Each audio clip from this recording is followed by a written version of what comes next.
Good morning, dear student. As you know that we are studying our fourth chapter, sorting material into groups, और इसके already 3 parts हम देख चुके हैं। आज हम इसका फोर्थ पार्ट देखेंगे। And topic is object may float और sink in water.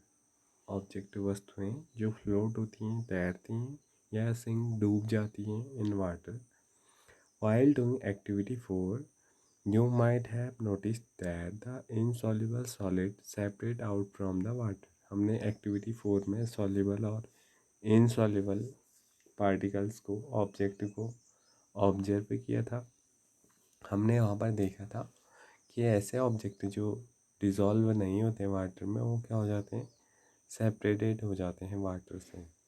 They may have also noticed, you may have also noticed this with some liquid in activity 5। और ऐसा ही हमने एक्टिविटी 5 में भी देखा था।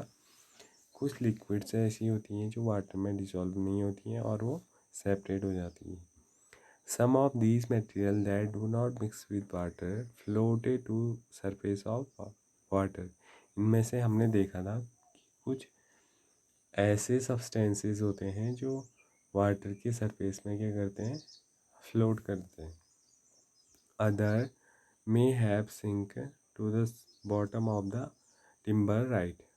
Yes, हमने ऐसा भी देखा था जब हमने सैंड को वाटर में डालता तो सैंड जो हमारा टिम्बर या ग्लास था उसके बॉटम में कलेक्ट हो गई थी। We notice many example of object that float in water और सिंक। हमने बहुत सारे एग्जाम्पल हमारे दैनिक जीवन में भी होते हैं और हमने देखे भी हैं जहाँ पर क्या होते हैं, ऑब्जेक्ट या तो फ्लोट करती हैं या फिर सिंक करती हैं। Dried leaves fallen on the surface of pond. जब सूखी पत्तियाँ गिर जाती हैं किसी पॉन्ड में तो वो उसके सरफेस एरिया में तैरती हैं। A stone that you throne into the pond, this pond. अगर अब उसी तालाब में अगर आप एक पत्थर फेंकते हैं तो वो पत्थर कहाँ चले जाता है, पॉन्ड के बॉटम में चले जाता है। Few drops of honey that you let fall into a glass of water. अगर हम एक गिलास में कुछ बूंदें हनी की डालें तो वो भी क्या करती हैं, वो सब बॉटम में चले जाती हैं। What happen to all of this, इन सब के साथ क्या होता है। Boojho would like to give him 5 example each. Boojho would like you to give him 4 example of each. Boojho चाहता है कि आप उसे 5 एग्जाम्पल दें हर एक के, कौन सी ऐसी चीज़ें हैं जो फ्लोट करती हैं और कौन सी सिंक करती हैं। Of object that floats and those that sink in water. What about testing these same material to see if they float or sink in other liquid like oil? और वो ये भी जानना चाहता है कि जो टेस्ट आपने वाटर के साथ किया, अगर उसे किसी और लिक्विड यानी कि जैसे ऑयल के साथ अगर किया जाए तो क्या होगा।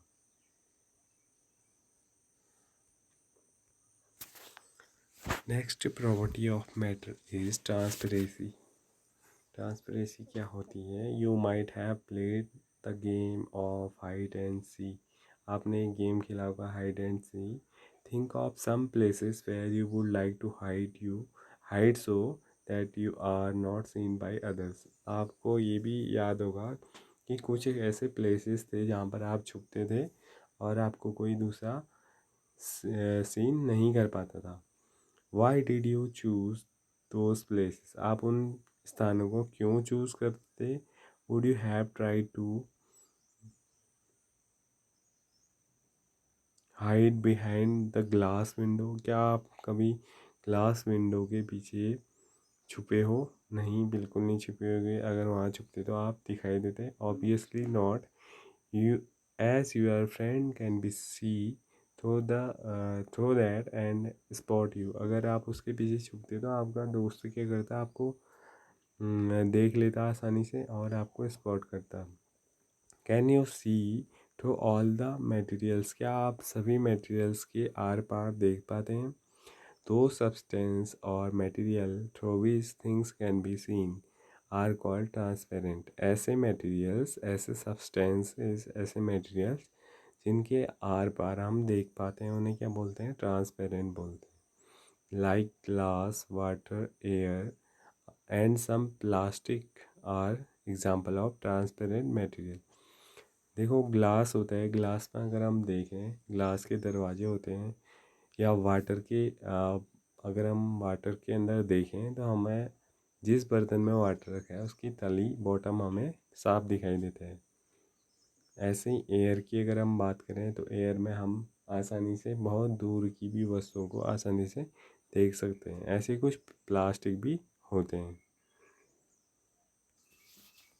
Shopkeepers usually prefer to keep biscuits, sweets and other edible in transparent container। देखो यहाँ पर कोई शॉपकीपर है, उसने सारे एडिबल जो थिंग्स हैं उनको ट्रांसपेरेंट कंटेनर में रखा है, ऑफ ग्लास, जो किसके बने हुए हैं? शीशे के बने हुए हैं।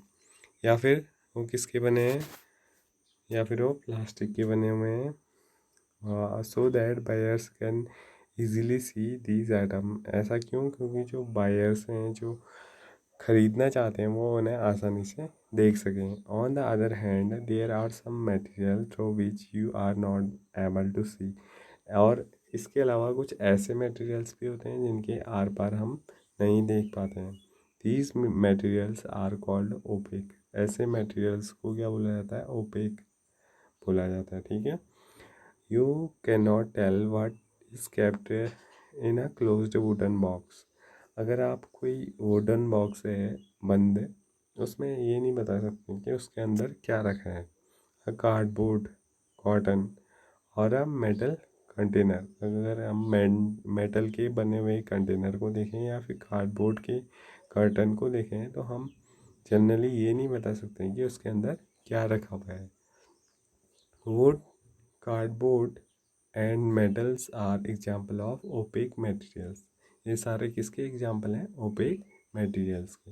अभी तक हमने दो टाइप के मटेरियल्स देखे। एक है ट्रांसपेरेंट मटेरियल जिनके आर पार हम आसानी से देख पाते हैं, दूसरे ओपेक जिनके आर पार हम नहीं देख पाते हैं। Do we find that we can group all materials and object without any confusion as either opaque and transparent? क्या हम सारे के सारे ऑब्जेक्ट को बिना किसी कन्फ्यूजन के और ट्रांसपेरेंट या ओपेक में डिवाइड कर सकते हैं? Activity 6,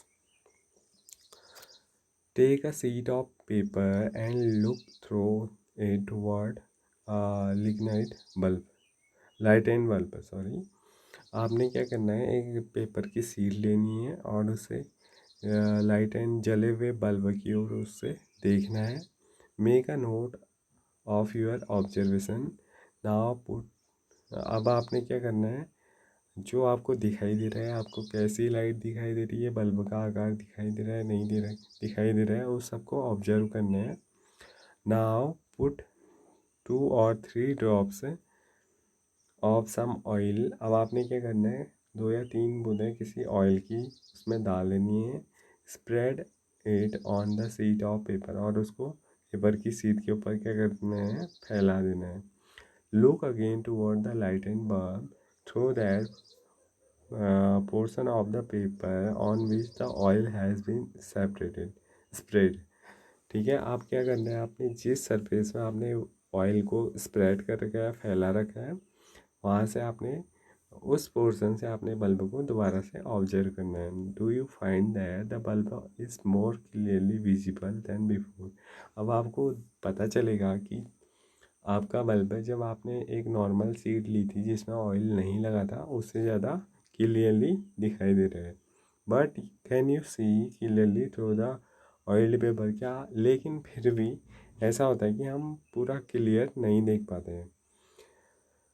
is everything on the other side of it visible? और इससे क्या होता है कि सारी चीज़ें हमें उसके मतलब पेपर के बाहर अगर हम लाइट के अलावा कोई दूसरी चीज़ को देखें तो शायद हम क्लियरली नहीं देख पाएंगे। पर एप्स नॉट, हाँ बिल्कुल नहीं। कुछ कुछ चीज़ों को ही जिनसे लाइट इमिट हो रही होगी, या जो लाइट वाले ऑब्जेक्ट होंगे केवल उन्हीं को हम देख पाएंगे। The material through which object can be seen but not clearly are known as translucent. तो ऐसे ऑब्जेक्ट जिनके आर पार तो हम देख पाते हैं ऑब्जेक्ट को, बट क्लियरली नहीं देख पाते हैं, उन ऑब्जेक्ट को क्या बोला जाता है? ट्रांसल्यूसेंट बोला जाता है। Remember the oily pitch on paper when you twisted food items for presence of fat। और ये हमने प्रेजेंस ऑफ फैट के लिए टेस्ट किया था, तो उसमें भी ये एक्सपेरिमेंट हमने किया था। That was translucent too. वो भी क्या होते हैं? जिन फूड मटेरियल्स में फैट प्रेजेंट रहता है वो ट्रांसल्यूसेंट प्रॉपर्टी शो करते हैं। जब उनके चारों ओर किसी पेपर को रखा जाए या पेपर में उनको रखा जाए तो पेपर में क्या बन जाता है? ऑयली पीच बन जाती है। Can you think of some more example of translucent material? क्या आप कुछ और ट्रांसलूसेंट मटेरियल के बारे में सोच सकते हैं? We can therefore group material as opaque, transparent and translucent. अगर हम अब ऑब्जेक्ट को डिवाइड करना चाहें तो हम उन्हें ओपेक, ट्रांसपेरेंट एंड ट्रांसलूसेंट में क्या कर सकते हैं? डिवाइड कर सकते हैं। पहली suggest covering the glass of a torch with your palm at a dark place. Switch on the torch and observe the other side of the palm। अब पहले ने क्या किया? उसके पास एक टॉर्च था, टॉर्च की ग्लास पे उसने अपना हथेली लगाई और एक अंधेरे कमरे में जा कर के टॉर्च का स्विच ऑन कर दिया और अपने हथेली की दूसरे साइड से ऑब्जर्व किया। See want to know whether palm of your hand is opaque, transparent और translucent। अब वो जानना चाहती है कि आपका जो प्लाम है वो इनमें से कौन सा है? ट्रांसपेरेंट है, ट्रांसलूसेंट है या फिर ओपेक है? आप इसे मुझे कमेंट में बताइए। We learn that material differ in their appearance and and the way they mix in water और अदर लिक्विड। हमने जाना, अभी तक हमने जो भी पढ़ा उसमें क्या जाना हमने कि जितने भी ऑब्जेक्ट या जितने भी मटेरियल्स हैं उनमें उनमें क्या है? डिफरेंटनेस है। किस चीज़ में? उनके अपीयरेंस में, या वो वाटर में या अदर लिक्विड में कैसे मिक्स होते हैं। दे मे फ्लोट और सिंक इन वाटर और मे बी ट्रांसपेरेंट, ओपेक और ट्रांसलूसेंट। इसके अलावा हमने जाना कि मटेरियल क्या होते हैं? फ्लोट हो जाते हैं या फिर सिंक हो जाते हैं वाटर में, या वो हैं ट्रांसपेरेंट, ओपेक और ट्रांसलूसेंट। इसके अलावा material can be grouped on the basis of similarities और डिफरेंसेस इन देयर प्रॉपर्टीज़। इसके अलावा हम मटेरियल्स को उनको ग्रुप कर सकते हैं। मटेरियल्स को कैसे? उनकी जो सिमिलरिटीज़ है या फिर जो उनमें डिफरेंसेस है इस बेसिस पे, ठीक है। Why do we need to group materials? अब हमें ये जानने की आवश्यकता है कि हम मटेरियल्स को ग्रुप में क्यों डिवाइड करें। In our everyday life we obtain group materials for our convenience. हम अपने डेली लाइफ में अपने यूज़ के अनुसार हम मटेरियल्स को क्या करते हैं? डिवाइड करते हैं। At home we usually store things in such a manner that similar object are place together. अगर हम अपने डेली लाइफ की बात करें तो हम क्या करते हैं? जो सिमिलर जिनका यूज़ है उनको एक अलग ग्रुप में हम प्लेस कर लेते हैं। Such an arrangement help us to locate them easily. और ऐसा करने से हमें उन्हें ढूंढने में क्या हो जाती है? आसानी हो जाती है। जैसे अगर हम बात करें अपने घर में तो हम अपने किचन का सामान एक कमरे में रखते हैं और सोने का सामान अलग कमरे में, बिस्तर वगैरह और कपड़े वगैरह हम अपने अलग रूम में रखते हैं। और अगर हम खेती का काम करते हैं तो खेती के औजार वगैरह हम अलग रूम में रखते हैं। Similarly A grocer usually keep all type of biscuits at one corner on his shop, all shops at another, while grains and pulses are stored at some other places. अगर हम एक दुकानदार की बात करें तो वो भी क्या करता है, वो अपने दुकान में एक साइड में बिस्किट रखता है, एक साइड में टॉफ़ीज़ वगैरह, एक साइड में ग्रेन्स और पल्सेस या ग्राम जो उसकी दालें हैं और चावल वगैरह हैं, अनाज है, वो अलग साइड में रखते हैं। और शैम्पू है और साबुन, सर्फ वगैरह वो अलग साइड में रखता है। इससे उससे क्या आसानी होती है कि वो किसी भी चीज़ को आसानी से लोकेट कर सकता है। There are another reason why we find such grouping useful. यहाँ कुछ और भी रीज़न है कि ये जो ग्रुपिंग है वो कैसे यूज़फुल है। Dividing material into groups make it convenient to study their properties. अगर हम ग्रुप्स में मटेरियल्स को डिवाइड करेंगे तो उनकी प्रॉपर्टी को हम आसानी से स्टडी कर सकेंगे।